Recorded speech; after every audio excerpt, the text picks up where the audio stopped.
Good morning. Lost track of time already. My goodness me.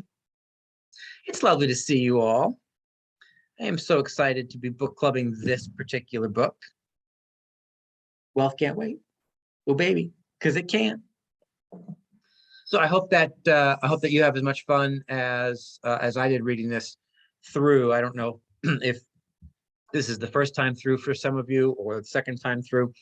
This will be my third time through this book, and what I recognized as I went through it, the first 60 pages again for time number 3 is, man, it's the message is so specific and told so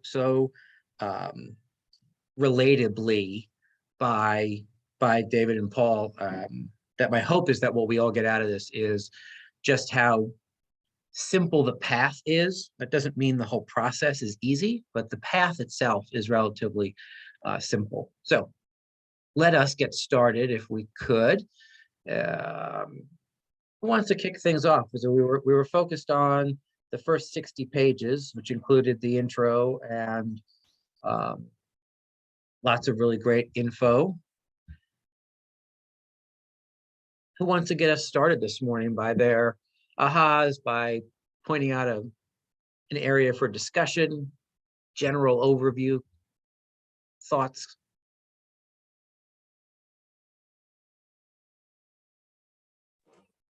Yes, Marcel. Okay. My first thing was everything is about mindset. Every single book that we're reading is about mindset. If you don't change it, nothing is going to happen. And what I'm going to add is a personal history. So we have a group, a family group, and my brother posted that my mom's car is broken and he needs money to fix it. And my daughter, who is 27, starting attacking him and saying that he cannot ask for money to fix mom's car. He should be able to do it by himself. So when they started talking on the group, and when I was looking at the thing that my daughter is saying and the way my brother was behaving, it was all about this book. And I started looking at the French version to send it to them, but sadly there is none. Obviously he's missing a lot. And my daughter has those things that he's missing. So it is a good thing. Yeah, it's such a great point, right? Because it's the one of the main gists when you really start reading books about money and wealth is you don't have to leap from wherever you might be to the richest person on the planet, right? That's not the point. The point is, are you on a path that allows you to solve issues and not have to have your hand out, not to be in crisis all the time, right? Whenever we watch the Dave Ramsey sessions, there's a part where Dave talks about after setting aside an emergency fund, then their car broke, right? If you remember this, Marcel, right? And he goes on to say, so after the car broke and before the emergency fund, which is just kind of part of that, it's a mindset first, then activity second, path towards better stewardship of your money and wealth building. He said beforehand, there was car drama because the car didn't work. And then there was money drama because they didn't have any money to fix the car, which then caused marriage drama, right? So there's all this drama. He said, and then we started to do things differently. And then there was an emergency fund and the car broke and they just fixed it. And there was no car drama and there was no money drama, which saved the marriage drama, right? So it reminds me, Marcel, what you're talking about is that Dave's story of, what if we started to take activities that put us on a path to not have to have drama around those kinds of things in our lives. That's exactly my point. They are missing a lot. Yeah. Love it. Love it. Love it. What else, Donna? So yeah, I love this book too for exactly what you were saying at the beginning, how simple the path is when you finally realize that there is a path. that it is, I love the way the book starts with talking about building wealth versus having money just go through your hands, because you can make a whole lot of money, but if you don't keep it, it's almost as though, it's almost worse than not having it. I don't know. That's my own bias there. But when he talks about having the knowledge, the skills, and habits related to money, again, there's another opportunity to realize that there is knowledge, skill, and habit. It's building blocks, it's a path, it's a structure, it's a system, it's a process. It isn't just a hope and will, and you can, the choices that I think he says, the choices that you make either take you closer to your financial goals or further away from them. And it's that choice deciding, does this, help me get to where I want to go, or keep me where I am, or set me back? Yeah, what a great aha to look at the fact that everything has a system and a model in place, right? And so all David and Paul really aim to do in this book is show you that path and encourage you to take steps down it. It's the idea of, I almost think that the subtitle of the MREA, at least the original MREA, fits here as well, right? The original subtitle of the first publishing of Gary's Millionaire Real Estate Agent said something to the effect of, anyone can do it, not everyone will. Or maybe that's the MREI. I can't remember, one of those two books, right? And to Donna's point, the same thing can be said here. Anyone can build and create wealth. Not everyone will, but anyone can.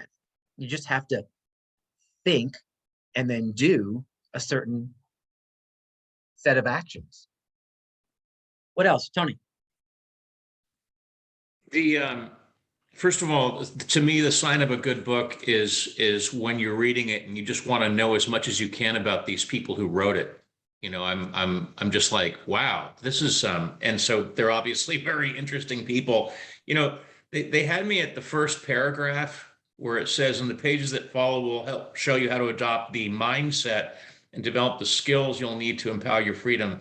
And it kind of reminds me of sort of my deal in that, you need both. You can have the skills, but if you don't have the right mindset, the skills aren't going to give you the outcome that you need. You can have the right mindset, but if you don't know what skills to develop, it's going to be a harder road. Although I kind of think that if you have the right mindset, you'll get the skills. But bottom line is you need both. And the other thing that is that this reminded me of why I am where I feel like I belong in terms of sales. When you think about the times that we live in and how you have thought leaders in self-improvement, John Asraf was a real estate agent. Vishen Lakhani was in sales, Jim Rohn, sales. And it's all about expanding your mind. I've heard on the pivot call, and I've heard it since, what's the real estate market like? Well, it's whatever it is between your ears. And Rick, I'm starting to appreciate, you're recommending, The Matrix, because it's all, everything's moving, and we just, how we take it on is kind of dependent on how we see it. And, we can see it as a pile of what, or we can see it all as a great opportunity. So that's my sermon. What's cool about what Tony just said is to me, that is exactly why that movie, The Matrix, is. I mean, do I like sci-fi? Sure. Is it that? Sure. But to me, it's such a lesson in life is what you choose to see, right? And the fact that so many of them spend part of that movie staring onto computer screens, seeing just numbers and letters kind of going up and down, right? But seeing through the code, seeing through the noise, seeing through the whatever, and then really seeing what it is you choose to see. I love that. Tony, if it's all right with you, well, maybe if it's not, because I wondered if I could share the text exchange that you and I had on Saturday morning. And so Tony texted me while I was running on Saturday morning and said, he referenced bottom of page 2 to the top of page 3 in the introduction, and said, I want my life to be on track to be amazing, right? This book is for people who say, I want my life to be on track to be amazing, unrecognizable from what it is now in 5 to 10 years. And Tony's comment underneath that was, there you have it, right? And so that was such a great, thank you for sending that to me, because it was such a great way for me to start my morning on Saturday. Because when you think about it, yeah, there you have it. Like what that's what we're talking about. When we're talking about wealth building, we're talking about taking whatever your world looks like today, right? If you love your world financially and you want to add to it, great. If you feel like you're struggling on a path to change your world, great. If you absolutely hate where you are, great. Well, let's just change it. Let's just have a different tomorrow. And there's a simple path to get there. What else? I have something that, it's funny, Rick. I think this is the second time you're having us read this, at least since I've been part of the KW family. And the first time I read it, I remember thinking, yeah, that all sounds good. And I really didn't do much because I didn't know how to do any of it. And then the business coach that I've had now for the last year, the first thing they said was, you have to pay yourself first. And I was like, what does that mean? And he said, the first thing I want you to do, like our first meeting, we went through all of the finances and everything. He's like, I want you to take 10% of every commission check and I want you to invest it in the S&P stocks. And I was like, I don't understand stocks. I don't understand. It doesn't matter. Pick your 10 favorite companies. I want you to take 10%, automatically go into your Schwab. So when I started reading this book again, and I looked at where that Schwab account is now, with just 10% of my take-home pay over the last year, I haven't even seen it. I haven't missed it. I do look at it because it's pretty to look at now, but it's amazing. Just, so if you don't understand this book the first go around, you've got to try to pay attention, because I'm listening to it and reading it this time. I felt like I babbled, sorry. Yeah, no, it's a great point, right? Because what I heard you say was, read the words, understand the path, and if you're either nervous about what that path looks like or don't quite understand what the path looks like, seek out some help. Just ask some questions, right? Just ask some questions. A little more than a year ago, I asked Donna Gilbert a question and said, okay, so who I want to put money somewhere other than just real estate, right? And I don't really know, like you, Tammy, I don't know anything about stocks, or what do I know about stocks? Donna said, don't worry, I got you. Like Gaga said to Liza Minnelli last night, I got you, right? And she handed me a name, and I called this name, and I had a conversation, and they just kind of have me, right? They gave me the short version of what I needed to understand about what that looked like, and I just trusted them to move forward. So find the help you need by asking the questions of people that you know and you trust, and then just go and do that, right? It doesn't have to be, in my head, it always had to be hard or something I had to really truly understand at a high level so I can monitor it. Yeah, you know what? That's overrated, I will say. Yeah, I would agree. When they told me what I had to do, basically it was pick your 10 favorite companies and take 10% of your take home pay and put it in there. And that's it. That's all I do. I don't pay attention to what's going on or all this stuff. I know what's going on with for my job, but as far as stocks, right. I don't know. Well, that could make you either one way or the other, right? It could make you suicidal, or it could make you, right? Especially this market. Yeah. Yeah. Go ahead, Donna. What else? So I heard something else that Tammy said that I thought was a real golden nugget, that she said, and so now I look at it because it's pretty. And and that is so valuable, because when you start having success, growth, happiness, you do want to do more of those things, right? It's like, this is working. Well, look at that. You kind of look in the rear view mirror and you see where you are now. And you're like, well, if I keep doing, what if I put a little bit more? What would that look like? You know, that success just drives you forward. And that's a critical piece of this, I think.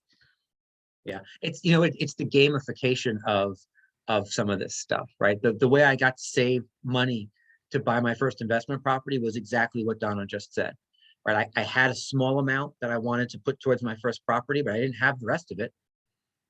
And so it became for me and then it was just, it's like, oh, look, I could put that there. Oh, look, I got that. I could put that there. And it became this game about where can I find stuff to put in that category so that it would grow faster so that I could go and buy that first property.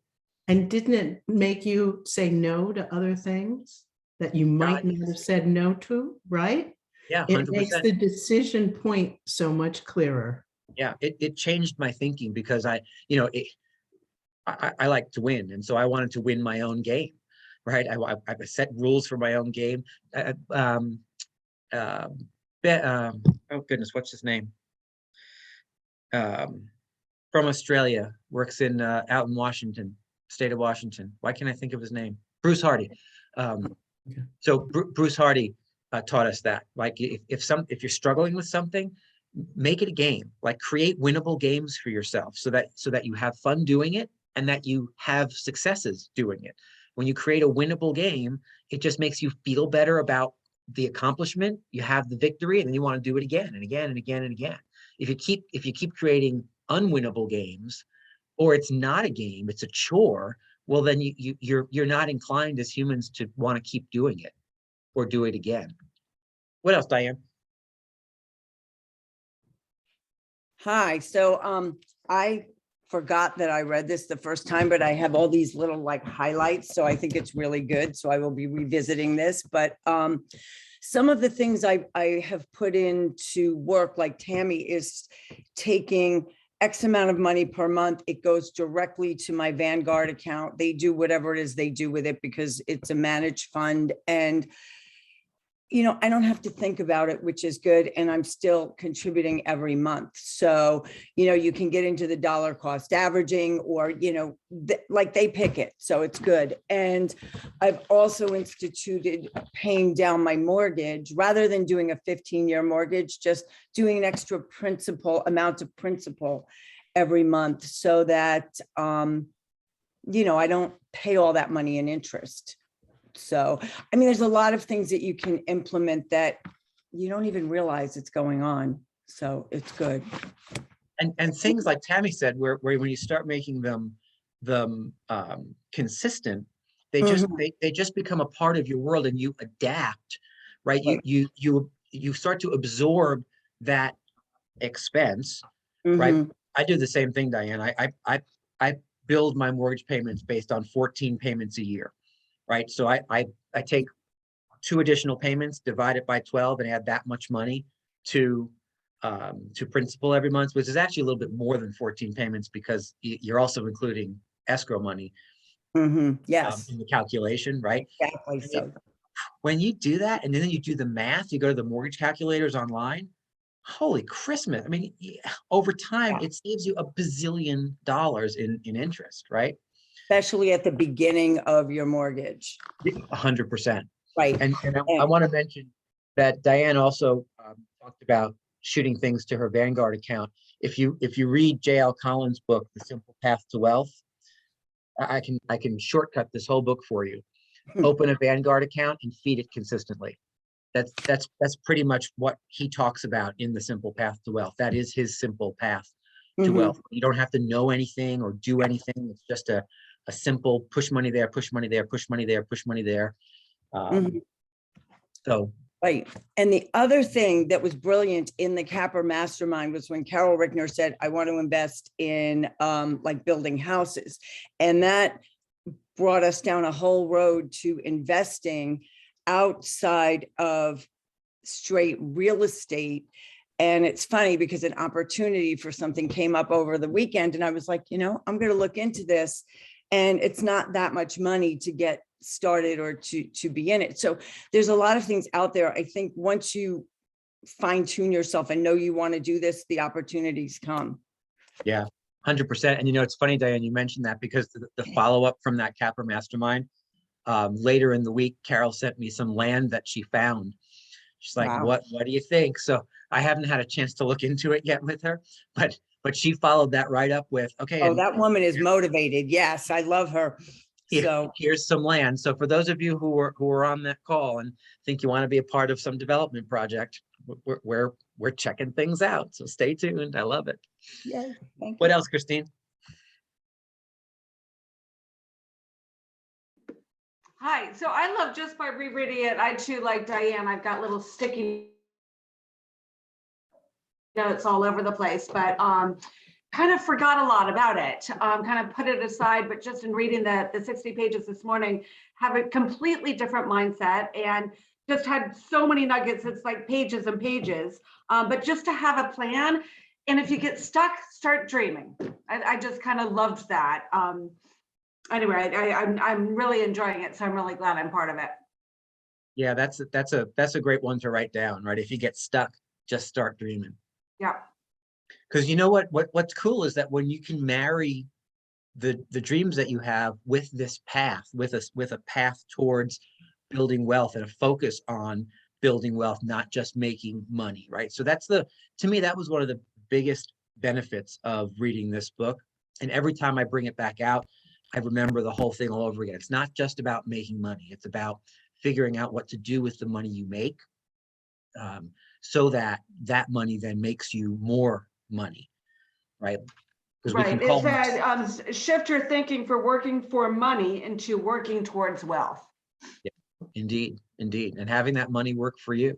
It's always a Right, yeah. reminder to me to say, all right, so every dollar that I earn, what is that dollar going to do? How much is that dollar now going to produce? Where am I putting it? Who am I giving it to? What am I buying with it? What's the use of those dollars to create more dollars, so that then there's more dollars to create more dollars, right? That's the exponential version of what that starts to look like, right? Which is why Tammy's smiling now when she looks at her account, because it's growth. It's exponential growth that you don't even know is happening. What else?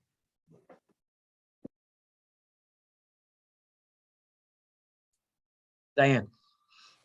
I have another one. So I was in the nail salon last week, and I start talking to this woman because she said, oh, I closed on my house. And I said, well, how many offers did you get? And we get on this whole conversation. But I started telling her about investing in real estate, and also that my broker is very invested in his real estate partners having passive streams of income and making and keeping their money. And she was so impressed. So she gave me a fake name because I checked up on her thing, but I gave her my card and said, listen, if you want to go to any of these seminars, show up. But it was just very cool because she was like, really? She goes, that is fantastic. And it's true, because most brokers don't care they want to make money because they're making money, but they don't want, they're not that invested in it. So I think it's great. Thank you for doing that for us. Yeah, it's my pleasure. And I will tell you that I should really be saying thank you back to you all, because the fun to me in all of this is doing all this stuff together, right? I mean, I could sit by myself at home and look at spreadsheets, look at opportunities, and look at the stuff, right? Steve's not all that interested in knowing the how and the why about it all. He just kind of likes the results of it all. It's so much fun to be able to sit in a room for an hour with 21 other people and talk through the conversations that that these books kind of give us to talk about, and then the figure out what to do to actually make some of that stuff happen, right? It's one thing to sit in a room and just kind of talk with each other, but to then show up and put your money where your mouth is and say, okay, well, what other opportunities? How else are we going to do that? What does that look like? That's just such a privilege that I don't take lightly. So So thank you for showing up and being on the journey with me, because or else it's pretty lonely. Tammy. I really liked the chapter about asset-based living and cash flow-based living, because I've always kind of struggled with what the difference with that is. And I loved the story that they gave of the two people who had the $1 million and what each of them did with it. But what I was able to apply to myself is that in reading this whole chapter, like I need to find passive income. Like there's two things I got out of it. The first thing is I need to find passive income. The last 2 years have been very good to us in this business, in this real estate financial business. And the one thing that I appreciate that I learned from living through 2008 is to live within my means, to live below my means. So I was glad that I was able to give myself a check for, okay, I got that part down. But then as you read through the book, it talks about, gaining passive income, because I'm more of a horizontal. Everything I do is like, next, okay, I'm going to get to the next and next. But how do I make the net wider instead of higher? So that's kind of the one thing I really want to get out of this book now is like, okay, where can I find passive income where I don't have to work? I want to make money without working at it, or I want to make money sleeping. That's what I want. Mailbox money. Mailbox. Yeah, that's the name of the game, right? And Tammy's talking about page 44 and either side of it, in case you were looking for that, right? That vertical income of just kind of stacking. I do this and then I do something else. So when it's all vertical, you have to start going horizontal. What are my other versions? Because what I found is cool is that when you focus on horizontal income, you can spend time saying, okay, well, what am I going to do to maximize this lane? And sometimes you get bored with that. Sometimes it gets difficult. Sometimes it's whatever. Sometimes that lane starts to retreat a little bit. But when you have a bunch of different lanes, you can then say, I'm going to switch my focus to this lane now for a little while. I'm going to put my focus, a little bit more focus on this lane, right? It's why a couple of weeks ago, I started to talk to you guys on the 9 o'clock call about, do you have a financial goal for referrals, right? When you're a real estate agent, you have goals about how many listings you're taking. You have goals about how many buyers you're going to work with. Are we looking at referrals as another lane? Because to me, referrals is about as passive as you can get in real estate and still have it be something you can earn with your license, right? Because you're just kind of sending people out to other people while they do the work and then they send you a check. So it's a version of passive real estate income that could be another horizontal for you. Nancy, what else? I'm gonna unmute here. There we are, figuring out how to unmute. Tammy, I couldn't agree with you more. But one of the common things that I found in part one in the first 60 pages, which, I started with the highlighter and then I found myself pretty much coloring every single page. But one of the common themes that I picked up throughout all of part one was just the concept of taking action. And I know for myself, that's a wealth trap for me, is that I put great plans together, but I don't take full action and I don't stay committed to that action. Yeah, what a great aha, Nancy. And thank you for being transparent about that, because we all get stuck there. Close your eyes and think, oh man, that all looks great. And even take, I will, what I read you guys this morning from 271 or 279 to 281 in shift. One of the things that I didn't read, I'll read to you now because it speaks specifically to what Nancy just said. Someone once told me you must put in the time before you see a dime. You must put a plan in place that focuses on the actions necessary and then go take the actions, right? Just so we're clear, if it took you longer to say it than it did to think it up and do it, it's not a plan, right? So it's just so easy to spout this, that, and the other thing. It's a whole lot more purposeful to actually then go ahead and do it, right? And some of that is based in how we were raised, right? Some of it is what our money baggage is. I don't think they say the term money baggage. I kind of like the term money baggage because we all have it. We all come with some version of money baggage, right? If you haven't figured yours out yet, you will. All of a sudden one day you'll be like, oh, man. Like one of your relatives will say something and you think, oh God, that's why I behave that way. Holy Christmas, right? I need to start making some strides to kind of work through or around some of my money baggage. To me, it's why well, I'm going to say that for the end in case nobody talks about it. But and what Nancy really was just talking about was chapter 10. It's page 53.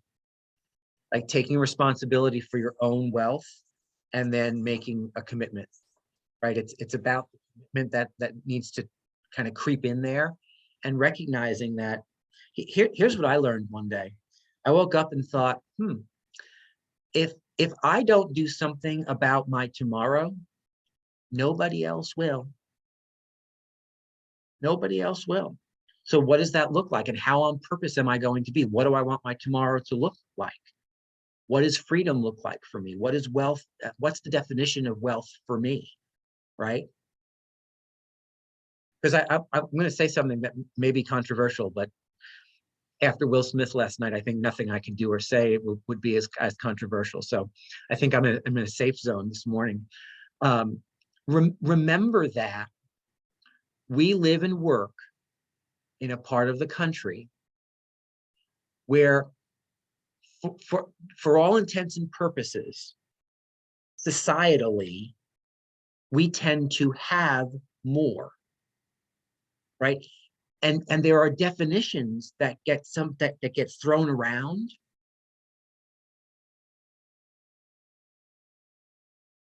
that can be traps, right? There are people on this call that by certain definitions are easily rich or part of the 1% or part of the whatever, the elites. There's so many different conversations that get had, right?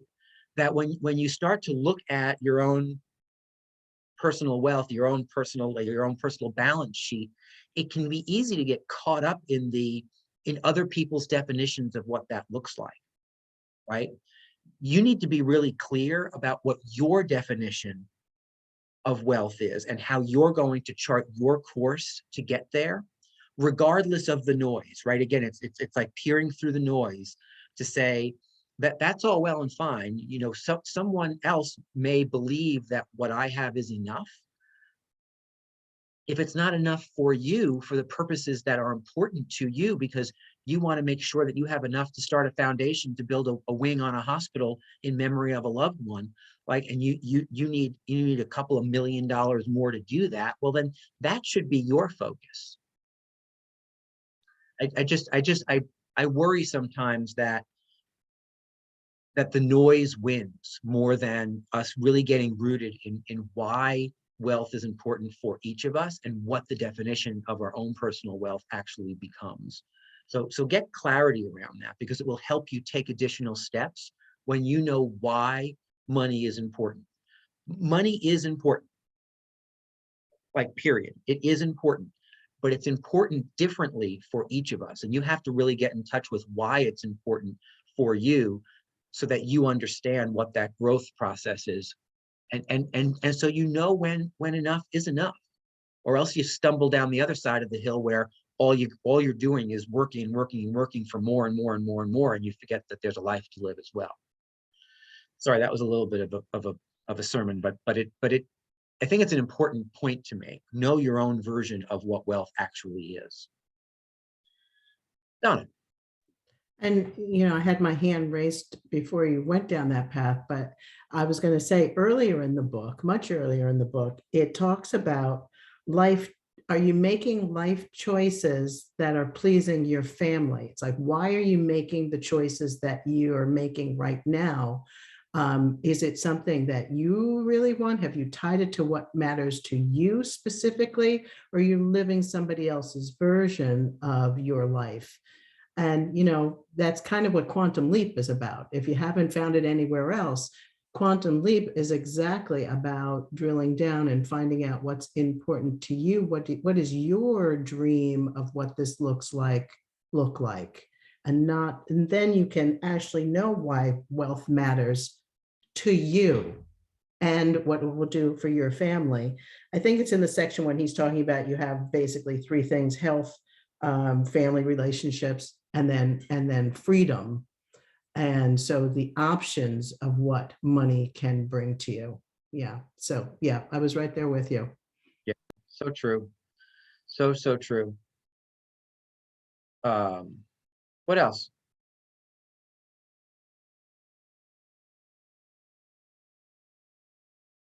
Did we talk about the wealth traps yet? Did we talk about the fact that the chapter is called The 7 Wealth Traps and there are only 6 of them?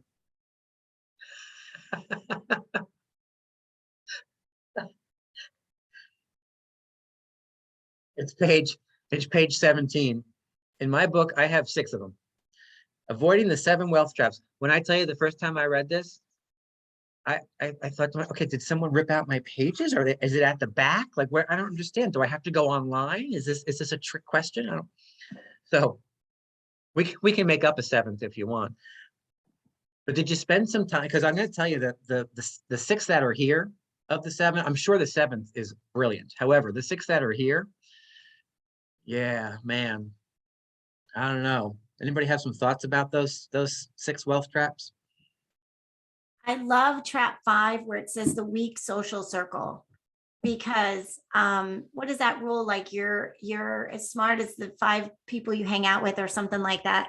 But I know, like in my own life, sometimes like my outside friends, my family, you know, they think that I'm like a millionaire. They think like, wow, Jim and Tam are like, and it's hard to talk about, you know, like I remember, I don't even know if I want to talk about it on here, but I remember when people last year or the year before were talking about their stimulus checks coming out, and they were like, oh, did you get your stimulus check yet? Did you get your stimulus check? And this is like a whole big conversation over dinner.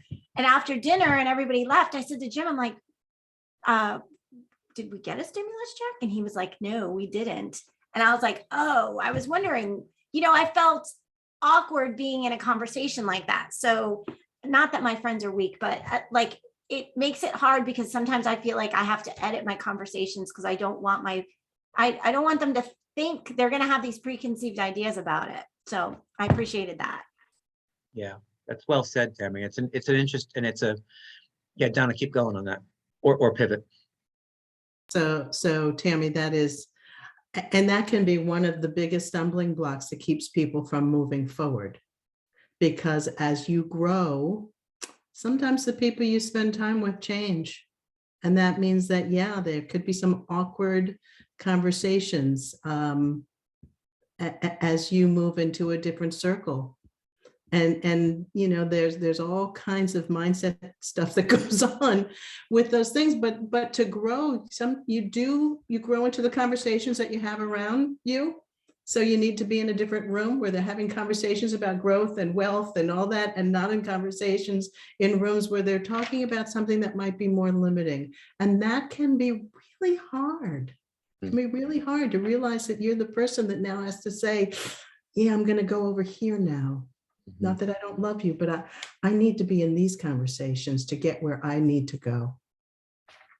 And you know, to continue that conversation, Donna, I think there's so much. It's a you know, look. There's a simple reality, right? There's 23 of us on this call, and some of us have financially, some of us have more than others of us, right? So that's just not these 23 people. That's life. That's like every day, right? People have more and people have less. And I think that the challenge that I see, one of my missions in at least my family's life is to stop having struggles, having conversations around money, right? To stop having conversations that are those edited conversations that Tammy talked about. Right. And so, I make sure that my kids understand exactly from a household perspective, what we have and what we don't. And they can be impressed by it or disappointed by it. That's up to them. Right. But the idea of shielding them from that whole conversation, I think just perpetuates that whole fear of having a conversation around money. Right. And it's why so few people are fluent in the language that is the money language, because we're encouraged not to talk about it. We're encouraged to hide kind of what we have. Well, you don't want people to know, whether it's you don't want people to know that you have, or you don't want people to know that you don't have. And see, to me, having those open and honest conversations is what helps everyone, not just ourselves, but everyone around you, to grow and flourish. And so to me, it's twofold. It's absolutely stay vigilant around when you become the smartest person in the room, it's time for a new room, right?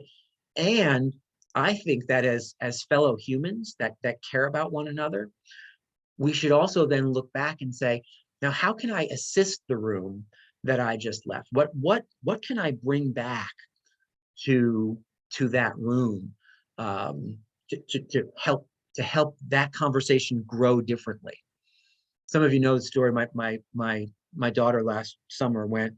She went on a trip to Florida with 5 internet friends that she had never met in person, right? And so we helped them rent an Airbnb, and everyone flew down and the whole 9 yards. And through that process, what she uncovered was, and these were her and 5 other friends from all across the country, all different walks of life, all different income levels, all different everything. And what she learned by that experience was, she came home and she said, Dad, so we got on a conversation one night when we were having, McDonald's or whatever, yummy thing they were having for dinner one evening. They got on this conversation around how they paid for their trip. And, Lily was like, well, I worked and used the money that I worked for to pay for my trip. And she came home and she said, Dad, do you know that my friends don't save half of their money? And it was like this big shock to her, right? Because the rule in our house is always, whenever you get birthday money, Christmas, whatever it is, even money you work for, 50% of it goes in the bank, right? Because you're living at home. What expenses do you have? We're paying for pretty much everything else. 50% gets saved, and you can spend the other 50% as you see fit. I will tell you, my kids typically saved, they took a 20 and they put everything else in the bank, because they, what did they have to spend? And they liked the growth of that account. But her aha, my daughter's aha at then 19, was people are not having these conversations in their houses. And so when you're not having those kinds of conversations, we're then perpetuating that whole stigma around money, and we don't get to change a whole generation's wealth, because the way you change people's wealth is to start having these conversations as early as possible. Sorry, Diane, again, like. Oh, I love this. I have to say, my mother has always been very savvy about money, so it's a good thing for us because she taught us to save and so on. But I got an aha many years ago when somebody said that certain people who were getting married, like the other partner was, many of them had partners or partners to be that were like $20,000, $30,000, $40,000 in credit card debt. And I'm like, what? At 24% interest? Like, I'm sitting there going, I'm way too cheap to pay 24% interest on anything, but there's a lot of perceptions, because also I don't have kids. On the one hand, my standard of living is higher because I don't have all of the expenses for children. However, my motivation is sometimes like, I don't have to save for anybody. So sometimes my motivation gets a little muddy, let's just say, because there's no big why. And I've been asked about that. And, it's kind of like, it's a thought process. So there's a little of both. Yeah, and an important one, right, for you, because the reality is you're when you are motivated and you're smart, right? When you bring those two things together and you combine it in a financial conversation, those are the people who change the world, right? And so it's a matter of kind of figuring out, all right, well, so I don't have kids, so I don't have those expenses. However, I do have passions. I do have things that I care about. I have people I care about. How can I assist in those areas? What will you don't have to have children to leave a legacy, right? And there's many examples of people who don't have children who leave great legacies. And so that's it. What a great aha, Diane, for you to kind of spend time working through, all right, well, so what is important to me? How is that going to show up in my life if it's not through my kids? Love that. Thank you for that transparency. Jacqueline. Hey, Rick, I just wanted to thank you actually, because I remember that conversation and I was so happy to have heard that about you and your daughter and how you told her to just save 50%. Because I thought, well, if he said that to his daughter, I can say that to my son and he would know no better, right? I said, well, so I told him, like, if I had done that when I was young, I started working when I was like 13. I see his little nest egg growing right now and I'm so excited for him. It's like, oh my God, he's 19. He's got already like, almost $6,000 in the bank. I mean, so cool. And he does it. He doesn't even know it happens. He doesn't, like you said, he has no expenses. I pay for everything, including his gas, and he could pay for that, damn it. But I really have to thank you. That was such a great, thing to pass on to my child, because I hope he'll carry that on. It gets harder as you get older, but at least to think about, doing something to that effect. Yeah. And, make sure that you're celebrating, like with your, when you look at the fact that he's got that $6,000 at his age, that's a victory. And make sure that he understands what a huge victory it is, because it's kind of like when you get a referral and you make the reward to have people repeat the behavior that you want to see repeated. When you have that victory and make a big deal out of what he's doing and how he's doing it, man, it just makes them feel even better and better and better about, because he's also entering an age where comparing himself to others starts to become a reality, right? Oh, well, somebody might have more, so maybe my what I have isn't quite as, it's not enough, or it's not quite as good. And so helping them stay focused on the victory that is that level saved is so crazy important. Right. Thank you. Yeah, we'll do that. Thanks. See. So 2 points. One is being a person that was never in debt until I did an investment property that caused me to go deep into debt. And Rick knows the story. Anyway, I was deep into debt and, had to deal with deep credit card debt. And in the last couple of years, due to many of these classes that Rick did, we did the buckets. Remember the buckets? And I did my buckets, and now I am out of debt. So I can speak to the fact of freedom from debt. And it feels fantastic, and we'll never go back there. However, things happen and life happens, and that's how I got there. So things happen to people, and that's why they get there. Mistakes happen or whatever it is. So that being said, getting out of debt and working towards those buckets, whether it's to invest or to get out of debt, the first step is getting out of debt. Yeah, well said. Well said. So now I'm working on the other buckets. That's number one. Number two is we talk about our kids. So I have 3 lovely daughters. I say lovely with that. And they are 3 very different in their practices. So one is very well off, one is very much a saver, and one is up to debt here. You can't even see my hand. So most of that is student debt. So, you know, it's a very different world out there right now. And I think one of my things I would love to do is to help that third one. So that's one of my whys right now. So, you know, it's different for all of us. And so that's where we are. And I just wanted to share that. It's very different. And we just have to work towards it, each of us differently. Yeah, 100%, 100%, right? And it's why I think that the wealth traps are so important. They will show up for everybody. They will show up for everybody. They'll show up for everybody differently, however, right? What kind of job do you have? Is the job itself a wealth trap? Are you risk averse?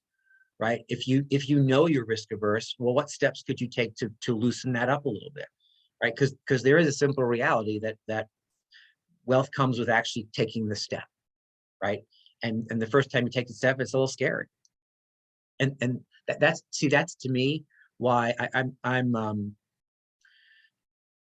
I was called last week and someone asked if I would invest in something, and I was a little nervous about it. And knowing that, you know, I'm struggling finding properties to buy, and, you know, the stock market is what the stock market is, like, you know, depending on the day. And I'm like, okay, so what does one do, right? What is the path? And so I decided, all right, I'll take a foray into something new. It's a little dangerous. It's a little risky. It's like in my head, I'm going through all these like negative things. And I stopped and I asked myself a question. I said, okay, so you've spent a whole lot of time figuring out what happens if it all goes to shit. Well, what happens if it doesn't? What if it's the best decision you've ever made? What if it opens doors that you never thought you had access to, that could start you down a whole nother path and be this amazing thing? What if that? We're so programmed to go on the negative side, right? So I challenged myself to say, well, what if this is awesome? What if this is great? What if this works? And then, in order to reduce my risk, I called somebody else and said, hey, you want to do this with me? I actually called two other people and said, you want to do this with me? Here's what I'm a little bit nervous about. However, if we divide it by 3, well, then the risk goes down, and yet there's still risk, but it's a reduced risk. And that's how we're moving forward, right? It's the idea of working through that fear, because we all have that, right? Working through it to say, well, what's on the other side of that, and how can I get to the other side? For me this time, it was challenging myself and then bringing 2 other people in to kind of minimize what that looked like. If it all did crash and burn, would I still survive? Tony. Are we still in the wealth traps, or do we move on? Sure, absolutely. So, you know, just like the rest of us, at one point, I had a number of challenges that seemed to pile on each other, and I learned the hard way not to ask one question when you're going through really bad stuff, and that is, gee, what else could happen? That's a no-no. And so it brings me to the victim and negativity trap, which is, you know, so that time that I'm referring to was a long time ago. But, you know, I am guilty of thinking that is a vaccination, and negativity and victimhood for me is a very, very insidious foe, and it can, all it needs is a little opening, and before you know it, I'm bitching and moaning about a buyer or a seller, or a closing that isn't going to happen, or the fact that I've got all these Zoom meetings, or, you know, it's just, we have to constantly weed, and I, part of it is doing this, you know, but it's just, it frustrates me too, because I kind of, I'm like, I'm too old for this. But we have to, you know, it's constant care, it's constant vigilance. Otherwise, next thing you know, as Margaret Kozlark would say, I've turned into a Krabby Crackers. So, yeah. Well, and it's, you know what it is, Tony, it's the realization that no matter how old you get, no matter how smart you get, no matter how many books you read, no matter how much growth you have, the way you show up is always the way you show up, right? The challenge is it's Gary's concept of first creation, second creation, right? Where you have little to no control over your initial thought or your initial response, reaction to a scenario, but you have complete control over thoughts numbers 2, 3, 4, and you're like, so it becomes, are you reacting or are you responding, right? Just it's awareness. And to quote James Shaw from 15 years ago when he was our bold coach, awareness is transformational. And so when you recognize that awareness becomes transformative when you allow it, it's why knowledge is so important. It's why getting smarter and understanding things at a deeper level is so important, because then you wake up and you have that thought that you thought you had beat away. I don't have those thoughts anymore. No, that's not true. That's probably never going to change. You're likely going to show up with those thoughts and then just simply say, I wonder if that thought is a benefit to me. And if it's not, what's on the other side? What's the opposite of that? How can I tame that thought and make it work for me instead of having it work against me? So true. Or something will come up in your life or your professional life or your personal life. Just when you think you've figured everything out, something will come up that will completely stump you. And that's the window. That's where the negativity and the victim stuff comes in. And that's when you just have to, keep moving forward. Yeah. Well, here's the other side of that. I will say that having raised children in the era of social media, right? One of the things that I learned as a parent is just how important it is to make sure that your kids understand that nobody puts their crap out on social media. What shows up on social media is everyone's brilliance, right? It's all the great stuff that just happened, and look at all the things I have, all the things I do, all the things I am. Nobody wakes up, well, maybe some do, but few. It's easier to, the bold law of, the point I was making was that bold law of don't compare your insides to someone else's outsides shows up so much, right? And if we think that that's reserved for teenagers, it's not. I'm certain that we all still do it. We have to catch ourselves, right?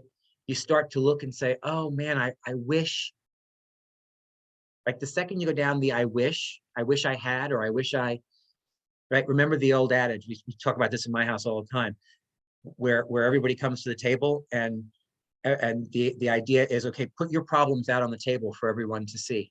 And so you take your problems and you put them out on the table and you start to look around at what everybody else put on the table, and you very quickly take yours back and like hide them under the table. It's like, I think I'm good with what I have.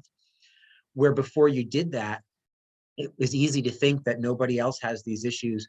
No one else has stumbling blocks. No one else has fear. No one else is risk averse or feels failure and all those kinds of things. It's why when Sean Achor, I'll use this example again, gave us look up the Hill research, right? That Sean Achor talks about. I always want to call him Sean Acorn, don't you? Sean Achor talks about, right? When you stand looking at the hill by yourself, it seems a more daunting task. The second there's somebody beside you, the hill seems easier to conquer, right? And so to me, if it's easier with one person, well, that's why I love these conversations, because what if we just all just conquered the hill together? Because then it's not even a hill, right? Donna. So, yeah, so thank you for reminding me of that. I love that hill concept. I really did. That and the fireflies like blew my mind because I'm a firefly. But anyhow, the looking up the hill concept and how it's easier when you have somebody standing next to it. When he was saying that, I immediately thought of what we do with our clients. We're the ones that stand next to them and help them see that. That's off topic, but it just went bzzz for me. I was like, that's what we do for them. That's how we bring them to where we need to be. And knowing that, that's what we should be bringing to everybody we touch in our life.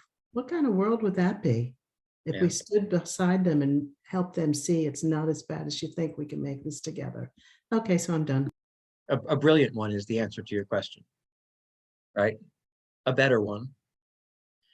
All right, guys, it is 12 noon, and so I wanted to just leave you with this, and it's pages 10 and 11. For me, it was early in this reading. The first is building wealth is saying yes to yourself, right? Building wealth is saying yes to yourself. We can be as outward focused as we choose. Remember that building wealth is saying yes to yourself first. And the reason that that is not a selfish act is because as you continue to build wealth and move towards the freedom that you've outlined for yourselves, think of how many other people you can then assist, whether that be financial or with mindset work or from in a coaching way. You can help so many more people once you move down that path, right? So building wealth is saying yes to yourself, and each of you should take the moment to say yes to yourselves to start that journey. But really, where I really want to leave you is on page 11, because to me, it's the very title of this book. And if you take the words literally, wealth can't wait. And read that little blurb. If anyone suggests that your focus on building wealth is misplaced, please just smile, thank them, and wish them luck.